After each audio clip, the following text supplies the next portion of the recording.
Everyone says that within their strategy departments, we are making data-driven decisions. But ultimately, it's like, sometimes it's a guesswork. With AI, it's like a lot of our clients approach us and they basically say, we don't want AI to be in the process of collecting data. Why is data scraping today as relevant as it is in these industries? If your product is not available at the peak hours of your customers, you're basically losing. Being an enterprise, you need to know what are the prices of your competitors. Not only prices, but also you need to know what items are your competitors selling. What usually goes through the mind of people when they have to decide with a company like yourself or build it internally? It's not guaranteed that actually you will be able to build a model that will properly match the data.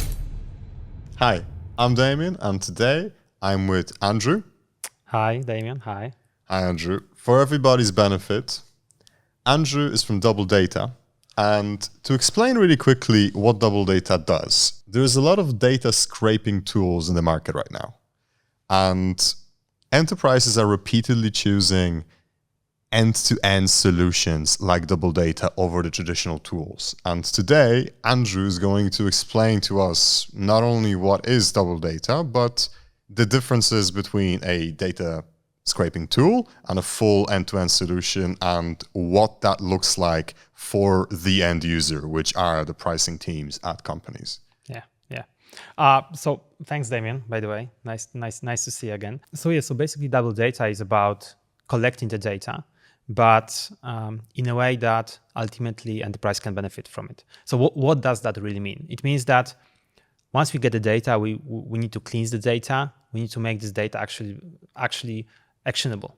And by that, I mean, we need to do the matching. So we need to collect the data from different sources, let's say internet ecosystems, different mobile web apps, and then match that data and make sure that that data is delivered to the enterprise at a great quality.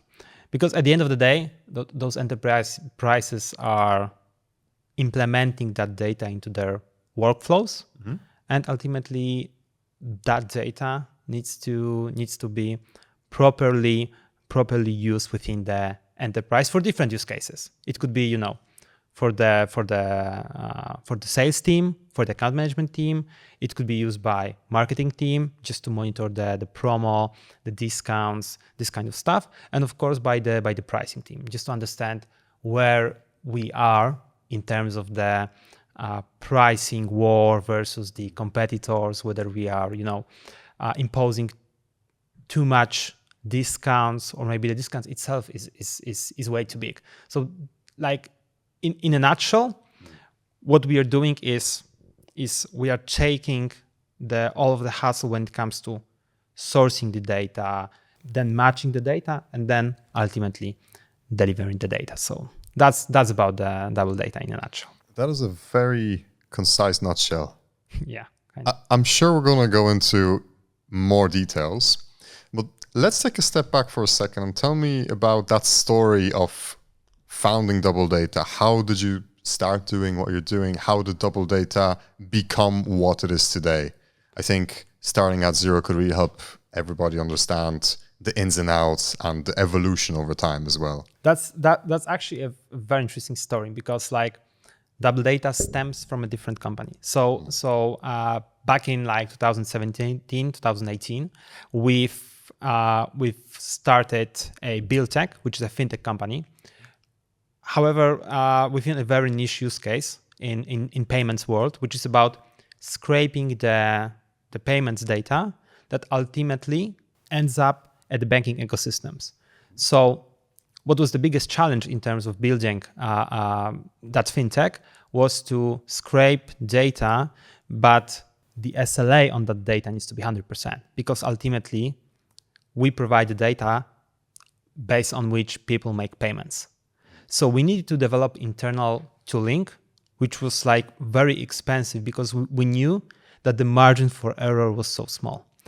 And after a couple of years, after many implementations at banks, we decided that we have an enormously interesting asset within our fintech company. Let's try to leverage this unique tooling of scraping of the high quality data sets and maybe try to put it in a different verticals. And that's how we we have discussions with bunch of clients from different verticals. And today we are proud to say that we are one of the preferred choice when it comes to partnering with like end-to-end enterprise data partner for verticals like quick commerce, airline industry, food delivery industry, FMCG/CPG industry, audiobooks, this kind of stuff. So basically what we are currently doing is we took the technology we built at BuildTech a couple years ago and tried to, copy paste it to different verticals. Of course, it takes some time to adjust to the vertical, but ultimately the story is we started up a fintech company and then ended up building a data company. Yeah. Quite a smooth transition to a data company. Wasn't that easy, believe me, to do some pivots. But the good thing is like the overlap in terms of technology is big. So the capabilities were there. We just needed to learn the new domains of those verticals. It took us some time, few years, but what's important is everything that we've done is in-house. So we have proprietary technology and we are able to iterate on it pretty much frequently, and we can adjust it to any vertical ultimately. But we also focus on few of them. Yeah. Understood. Especially the verticals you mentioned. It's often a very high volume game, and everyone keeps talking about data-driven decisions. It's part of the culture of decision-making, being data-driven at all of these companies. Tell me, why is data scraping today as relevant as it is in these industries? Yeah, that's, everyone says that within their strategy departments, we are making data-driven decisions, right? But ultimately, it's like, sometimes it's a guesswork, and many people need data to back up their decisions, and that's when they say we are a data-driven organization.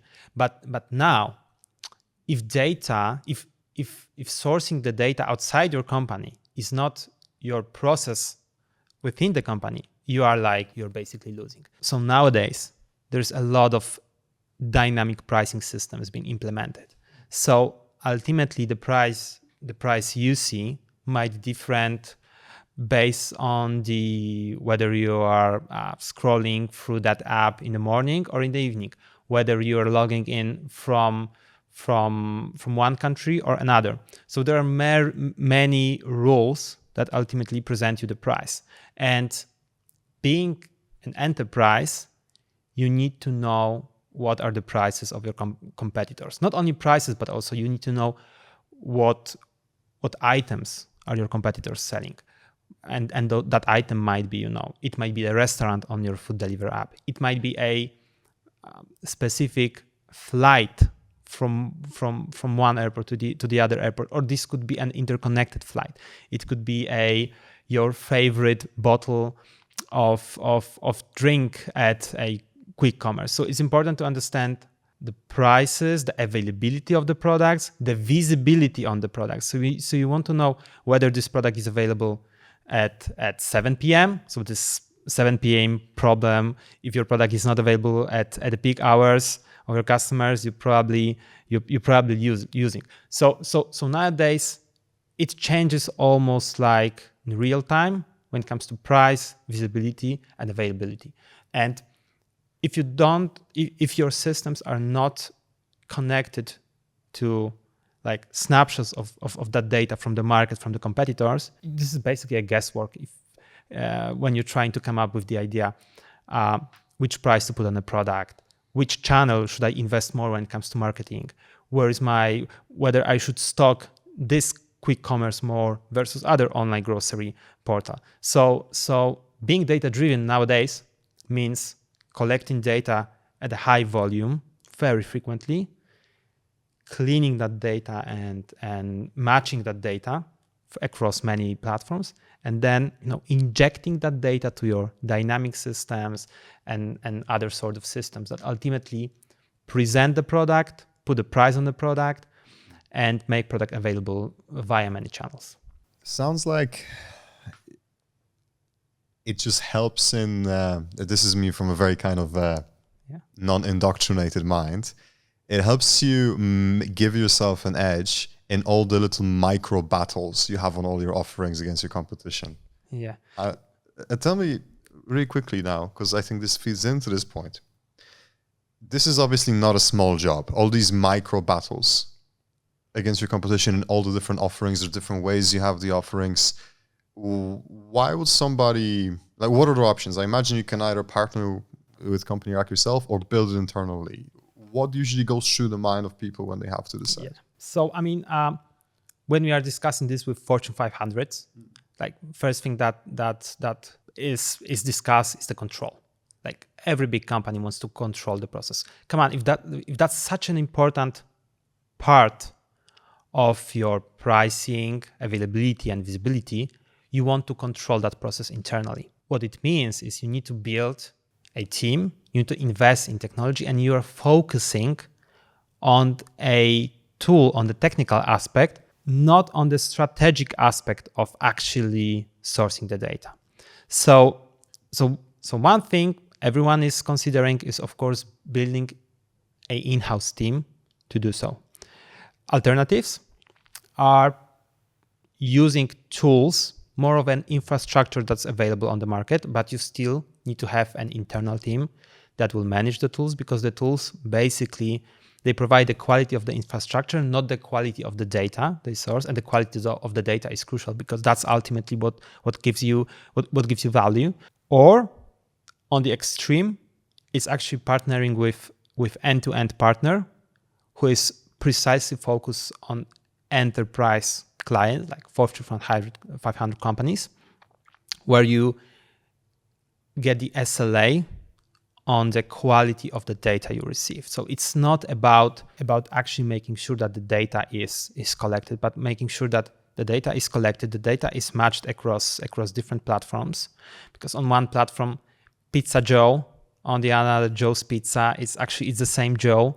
But so what you expect is you expect already to receive a properly matched, delivered at a high frequency data versus getting a sort of a raw data. So ultimately, if you were to do a recap of what's available, you can do it in-house. But the problem is you have to have many capabilities. On one hand, you need a team of developers who are collecting the data. Then you need to have a team of data scientists who are matching the data. It's a different set of capabilities. And last but not least, you need a developers who are making sure that the whole architecture, the system of orchestration of the data collection is properly executed, and the architecture for those high volume flows is in place. And it's tough because you need to build the team from scratch, and you need to invest at least 6 to 18 months in order to build your infrastructure for high volume scraping. There are tools, they can make this setup shorter, like let's say 6 to 12 months, but you still have to have a team in place. And there's third option, which is partnering with a end-to-end enterprise solution like us, enterprise data partner, which is kind of a team augmentation. We have all of the capabilities, and we basically build a custom systems that ultimately you receive the data in a form that basically what you require, that basically what's your systems needed. Yeah. So I'd just like to maybe summarize that point because it seems interesting. It is necessary to scrape data, but it sounds like just to do it in-house, it's expensive even just to start. Even just without guarantee of good results, just to attempt to start, it sounds expensive. Yeah, exactly. There's a question mark because you need to invest in resources in order to build internal know-how. And there is a question mark whether you will manage to build it or not. Because it's not guaranteed that actually you will be able to build a model that will properly match the data in a vertical. So there is a lot of this garbage in, garbage out data that you need to filter through. And if you're doing already for 2 to 3 years, you already know what to expect. But if you're building the team from scratch, you need to invest in building that know-how. Of course, the timeline to production widens significantly, and there's this question mark whether you'll make it or not. If you'll make it, it will still be a very costly thing because you will have that team inside, and it will also switching to external provider will also be harder. That's why many companies like sometimes trying to do in parallel, partner with enterprise data providers and trying to do it internally, and then decide what's actually where they benefit from. But definitely, if an enterprise data partner is specialized in your niche, in your industry, it means that they've already have this know-how. They know how to match data in your vertical. They know which platforms, how they behave.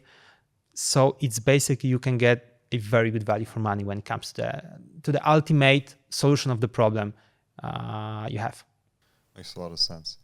We might need to tweak this next part out if it doesn't go right, but I would kind of compare that to a really simple example. If I want a job done in my house, if I've got a very big house, it might seem like I can do it myself, get all the tools and try to do it myself, but it'll be really expensive to get all the tools. I might not even want to do it because I'm the homeowner. I want to live in it. I'm not the professional. It's not my core function. And I probably won't do as good of a job as someone professional hired in. So it sounds like almost, to these companies, this is a cost center, and whereas this is your core business.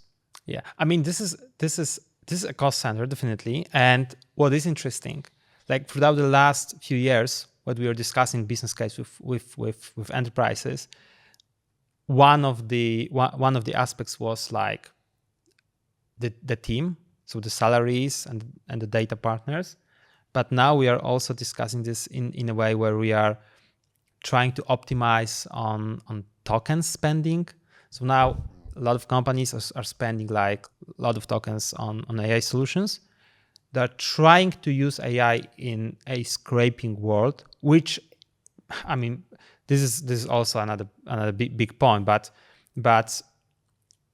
now we are discussing with enterprises how we can optimize on those HQ cost components, and which is like now tokens, of course, people, and ultimately the data providers you already buy the data sets from, versus actually not to buy the data set, but to create the ideal data set you want to source, and you can source by us.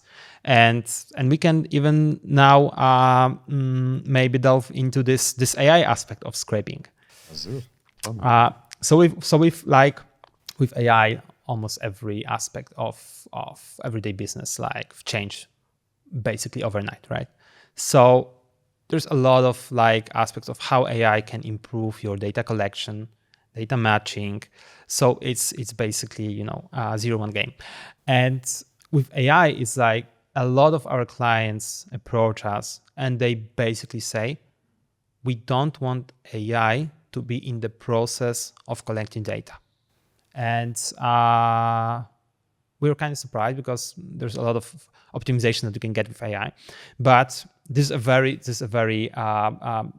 smart move, because like AI is kind of slow when it comes to sourcing data. This is a very great tool if you were to scrape the data from, let's say, 10,000 different websites that you haven't even seen prior scraping. But the enterprises, they have very specific requirements. They want to monitor, let's say, up to 10 or 20 platforms, mobile apps, web apps, and then want this data to be delivered at a high volume. And if you want to do it with AI, first of all, AI is not that fast. It's thinking like behind the doors. And when you have a custom-made scrapers on enterprise level, you can get this data and at high volumes very fast. So actually AI slows you down. This is a great use case if you were to scrape the data from thousands or dozens of thousands of platforms, and you don't need this data at a high frequency. But if you want data to be at high frequency, at your door every 5 minutes or every day, this is where you basically can significantly safe when you don't use AI. So that's actually an interesting point here. That is something I wouldn't have considered before. Yeah. Interesting. So tell me, if somebody says, okay, I want to partner with a company like yourselves, what sets you apart from the competition? Because there are companies that are known as, the go-to infrastructure companies, right? Like Oxylabs and Apify and Zeit. Are you competing just based on price? Like, hey, we do it cheaper, or is there something inherently different that you guys do? That's a very good question. And I'd say, during the first meetings, we always try to discuss with customers why not choosing an infrastructure partners, why you want to partner with like enterprise data provider that provides end-to-end services. And ultimately, it boils down to whether that team has resources to invest and build their IT departments, because those infrastructure players that you mentioned, like Zeit, DoubleData, Oxylabs, they provide infrastructure to make the scraping easier. So their SLAs are on the infrastructure, but the scraping part, the matching data, the data delivery is still on your shoulders. But if you partner on the extreme, if you partner with like enterprise data providers, I mean, this is basically a one-stop shop. You got everything, and we always ask clients, what's the use case here? If you want a high frequency, large volumes of data delivered at a precise way, and it's very important when it comes to quality, because it's a part of the workflow that ultimately ends up in the dynamic pricing systems, then you need an enterprise partner who makes sure that it's fully secured and the quality is there when it comes to end-to-end solution. But if you're building something internally that probably will not be a part of important workflows, does not have to have a very high SLA when it comes to data quality, and you can afford having like 92% of the data quality, you have resources internally on your IT team to maintain that infrastructure, to have a look at that, to tweak it if something's not working. If you're okay with it, that it doesn't work for like 2 or 3 days, and your process, it doesn't hurt your company at all, maybe a better way is to use those infrastructure and tools. But if you're kind of Fortune 500 company, you have a specific goals, you want to achieve your KPIs in the next 2 to 3 months, you kind of have to go for the enterprise data partner, because you can get everything in basically a 2 or 3 months. Understood. So the way I understand that after you told me is, if I'm hell-bent, absolutely set, I want this in-house, then an infrastructure style tool, like all those tools you mentioned, is just a way to make the cost center a little bit faster and easier. But if I've just got a specific problem I need to solve and I care about quality and essentially results now, then an enterprise data partner is the thing to do. Kind of. They give you, just getting back to your analogy, you're renovating your apartment, right? So let's assume you can partner with someone who will bring you tools at the door, but you actually need to be the one that will use these tools properly. And the question is whether you know how to use those tools. And but no one takes responsibility for whether you've properly hung that picture or not. Whereas what we do is you can be outside of your flat, and we are actually the one who are, making sure that picture doesn't fall off. Yeah. That's a good analogy. I like how you use my analogy to me as well. It was a good one. Yeah. All right. Andrew, here's a question for you. You mentioned matching a few times, and scraping companies don't often match. At least I don't align mentally, data scraping companies and matching together, and not even talking about refinement. Can you just elaborate a little bit, help me understand? Yeah, that's a very good point to why do I mention matching that often? So matching is a very important thing. You don't want to spend time on searching through that data sets and trying to understand which products are on which which platforms. You want to see a very clear data set that says this product is available on those 4 platforms. That product is available on those 3 platforms. This kind of thing. So you want to have the kind of a matched data set with unique IDs of the products. And what we do internally is we take all of the products from or different items. It could be, it could be a restaurant, it could be a grocery product, it could be flights. Whichever vertical you're choosing, there is this item that is unique across all of the platforms. So imagine your favorite chocolate. It's like 100-gram milk chocolates from a specific brand. I'm pretty sure we all now imagine that chocolate. And what's actually quite surprising is this chocolate, the same product, is named differently on every platform. So what you need to do is actually you need to build a model that matches those products, not based on the name of how the product is presented on the storefront of a web or mobile app, but you need to take into account the description, the picture, the nutrition facts of that product. Sometimes with different products, it could be the country of origin, so that ultimately you want to understand whether these tomatoes are from country A, or you're actually comparing tomatoes from country B to country C. So you need to compare apples to apples. So actually, but let's take tomatoes as another example here. But this is a very important part, and it takes a lot of resources to match products across different verticals.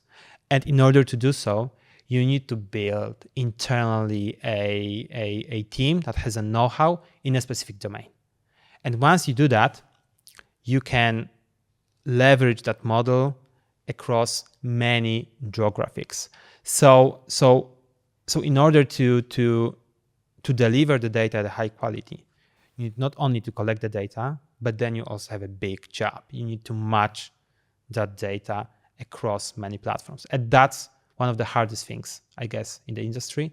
And ultimately, this is also huge for AI. After you explained this, I do understand, at least on the surface level, the value, and I understand the power behind it. But it also seems, okay, this is not it seems like a complex undertaking. It doesn't seem like a 5-10 minute job. So if I'm a Fortune 500 company and I said, okay, Andrew, let's do this.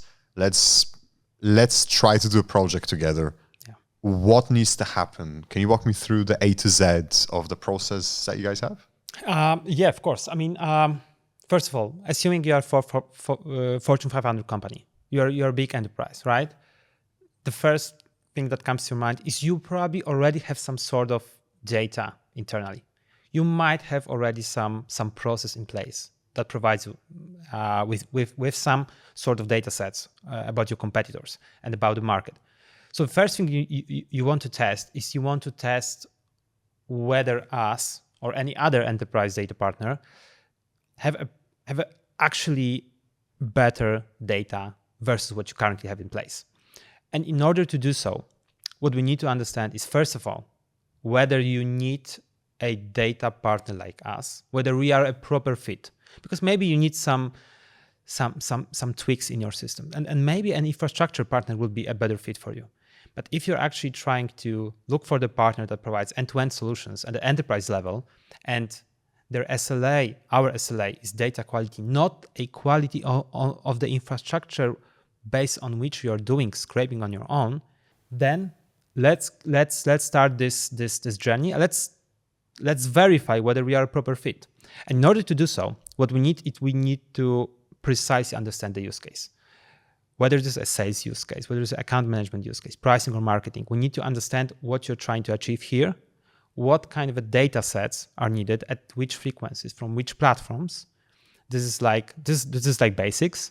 And then we need to understand about the machine learning models where we match the data, what's actually the most important for you, so that ultimately the data you will get can be instantly injected into your data pipelines and your workflows, so that ultimately it can then end up in your dynamic pricing systems.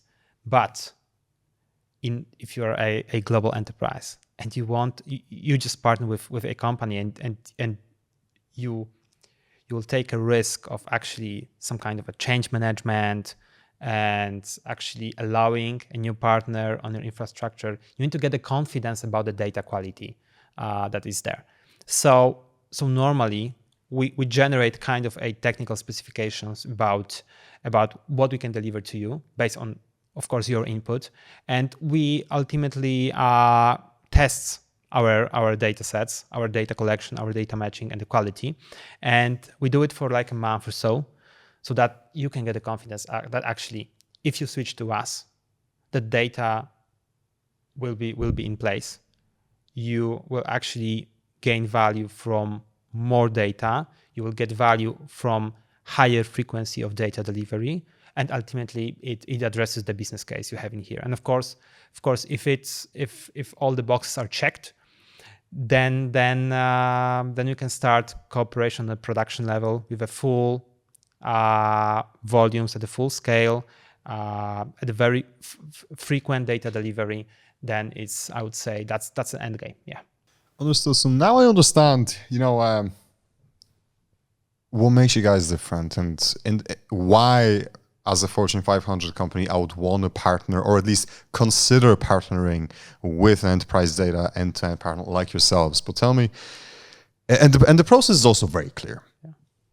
But tell me this now. So apart from just getting a service and a POC, trial period, a pilot, can you make some kind of promises? Is there some kind of, what can I expect from working with DoubleData in particular? What is something that I can expect no matter what happens? I can be rest assured that this is what I'm receiving.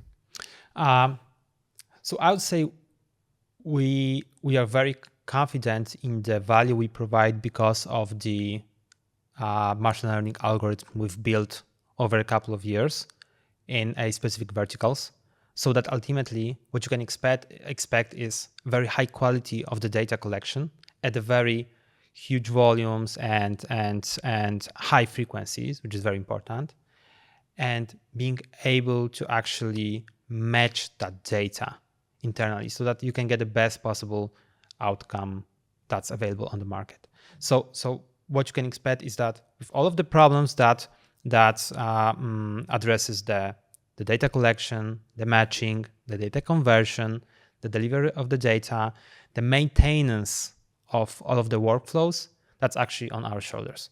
So you can expect end-to-end service at the highest quality in terms of the data collection, data matching, and actually the proper delivery of the data directly into your data pipelines. Understood. And a bonus question. Come on, hit me with the bonus one. On the surface, as an external person, if I'm a Fortune 500 company and I'm trying to look for companies that can help me with data, everybody claims they have great data. It's great, high quality, all is great. What sets your data apart? How confident are you in the quality of your data? That's a very good question. So we're always happy to benchmark ourselves versus what you currently have in place. The thing is, it's very hard to say whether the data you have is a good one or not so good, because you only know that when you benchmark this data set versus different data set.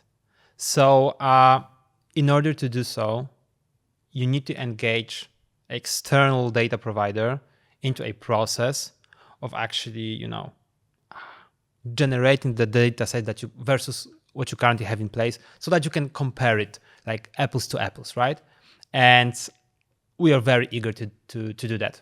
I mean, we are always happy to jump in and generate the data sets and do the matching, do the data delivery versus what you currently have in place. So I'd say only then you're able to actually decide on whether the data, like the data you internally have, is a good or bad versus what you can get on the market. So I'd say ultimately it's about comparing the data sets you have in place. Yeah.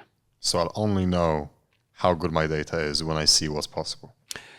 If you benchmark it versus a data set source by a different partner, you have to compare one data set to another data set in order to know whether your data has a proper quality or not. Yeah.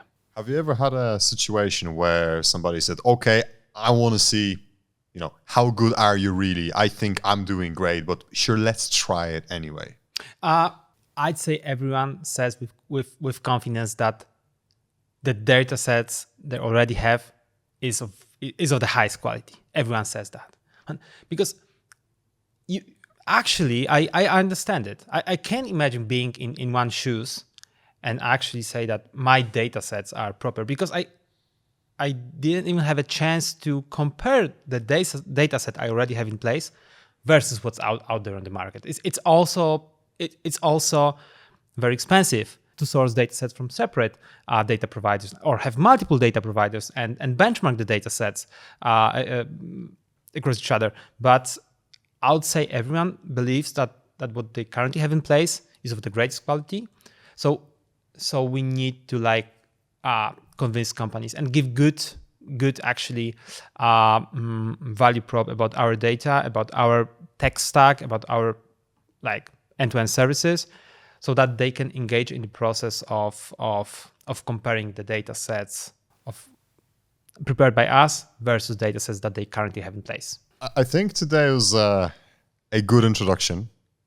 It feels like only the top of the iceberg, but I'm glad we had this opportunity.